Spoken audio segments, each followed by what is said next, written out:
লা ইউমিনু আহাদুকুম হাত্তা আকুনা আহাব্বা ইলাইহি লা ইউমিনু আহাদুকুম হাত্তা আকুনা। এই হাদিস, এই হচ্ছে আমার নবীর হাদিস, এই হচ্ছে আমার নবী মুহাম্মদুর রাসূলুল্লাহ। কে? এই হচ্ছে নবী মুহাম্মদুর রাসূলুল্লাহ।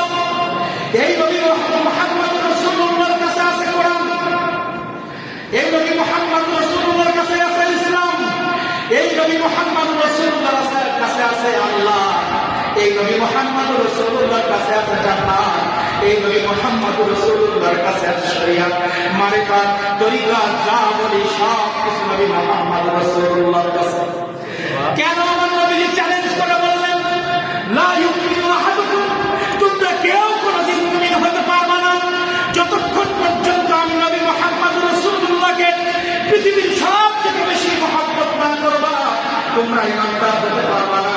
এজন্য নবী মুহাম্মদুর রাসূলুল্লাহকে আমরা একটা সাইড করলাম।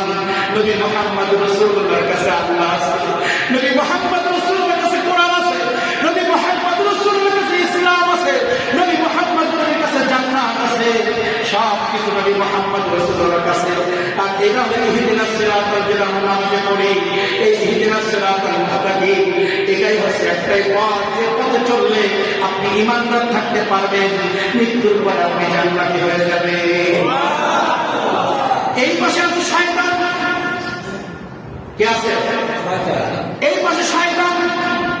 এখন এই শয়তানের আপনার বাবা মা সন্তান স্ত্রী ব্যবসা চাকরি, আপনার নেতা, আপনার ব্যবসা চাকরি, এই সব কিছু রাসূলুল্লাহর পৃথিবীর জমিনে যা কিছু আছে, এরা সবাই যদি এই গণ্ডির মধ্যে আসে তাহলে আপনি তাদের সাথে থেকে ঈমান বজায় রাখতে পারবেন।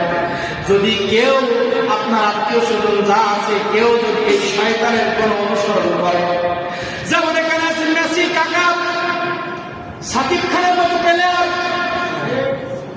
শাহরুখ খান, সালমান খান, এমন অনেক ব্যক্তি সবাই শয়তানের দলে।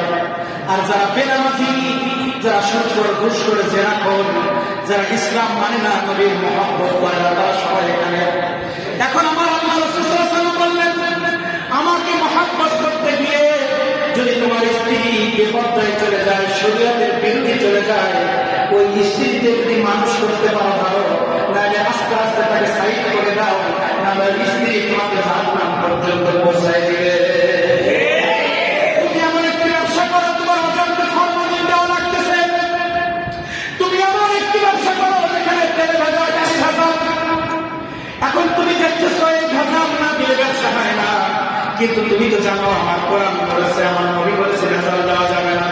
এই ভেজালের সাথে থাকলে এই ব্যবসা আমাকে মৃত্যুর সময় জাহান্নামে পৌঁছায় দেয়। তাহলে এই ব্যবসা বাদ দিয়ে ইহদিনাস সিরাতাল মুস্তাকিম যে ব্যবসা করে সেই ব্যবসা করতে হবে, তাহলে আপনি ঈমানদার।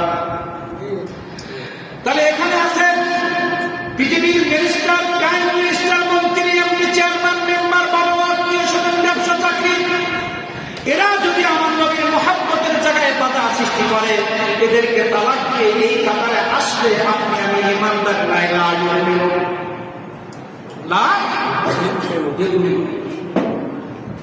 এই হাদিসটা বোঝার জন্য আমি এই কথাটা বললাম। লা ইউমিন, নবী মানে কোরআন, নবী মানে ইসলাম, নবী মানে শরিয়াত, নবী মানে নামাজ, নবী মানে রোজা, নবী মানে হজ, নবী সাল্লাল্লাহু আলাইহি ওয়াসাল্লাম যাকাত, নবী সাল্লাল্লাহু আলাইহি ওয়াসাল্লাম মানে নেককার মহিলা, রাসূল সাল্লাল্লাহু আলাইহি ওয়াসাল্লাম আদর্শবান সন্তান, রাসূলের আদর্শ মানে আদর্শ পিতা হতে হবে, রাসূল সাল্লাল্লাহু আলাইহি ওয়াসাল্লামের প্রতি ঈমান মানে আদর্শ ঈমান, আদর্শ মসজিদ, আদর্শ সভাপতি, আদর্শ সেক্রেটারি, আদর্শবান ব্যক্তি, আদর্শবান সন্তান, আদর্শবান স্ত্রী, আদর্শবান মা, আদর্শবান ব্যবসায়ী, আদর্শবান চাকরিজীবী, এই সব কিছু নবী মুহাম্মদুর রাসূলুল্লাহর কাছে আছে। আল্লাহ তাআলা আমাদের সবাইকে, আমি যেটা বোঝাতে চেয়েছি সেটা বোঝার তৌফিক আল্লাহ তাআলা আমাদেরকে দান করুন। আমি এটাই শেষ করেছি। আমি লিখিব চিঠি দেব তোমায়, জন্য এই একটা গজল পড়া, কিন্তু এখন বাস্তবতা দেখলাম মাঝে মধ্যে গজল না খালি মানুষ ঘুম পড়ে চলে যায়, আর গজল না খালি মানুষ মনে করে বর্তমানে ভালো কিছু জানে না, তাই না? এই জন্য আমি লিখব চিঠি দেব তোমায়, পাখি পৌঁছে দিও রওজায়। আমি থাকবো বসে আশায়, চিঠির উত্তর আসবে আমার গায়ে।